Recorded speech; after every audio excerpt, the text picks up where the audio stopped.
Hey guys, আসসালামু আলাইকুম। আজ চলেছি আমি একটি পেঁপের উদ্দেশ্যে। গাছ খুঁজতে খুঁজতে দেখি না সামনে একটি লম্বা গাছ খাড়াই হয়েছে। আমি গাছটা থেকে 3টে পেঁপে পেরে নিলাম।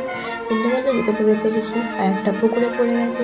তারপরে এটা নিয়ে এসে বাড়িতে আমি ভালো করে একে ধুয়ে নিচ্ছি, যাতে কোনো জীবাণু না থাকে। তারপর এটাকে আমি খোসাটা ছাড়িয়ে নিচ্ছি, মানে আমি ছাড়াইনি গাইস, আমার দিদি ছাড়াচ্ছে। আমি জাস্ট ভিডিওটা করছি। তারপরে এটা ভালো করে আমরা ছাড়িয়ে নিলাম। দেখি না কাটতে গাইস পাকা পেঁপে। আচ্ছা, পাকা পেঁপে খেতে কিরম লাগবে বলো তো।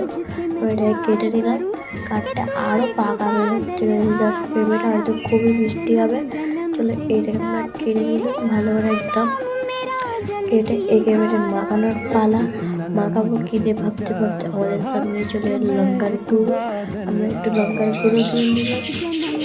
তারপর এটা ভালো করে মাখিয়ে একটু নুন দিয়ে দিলাম।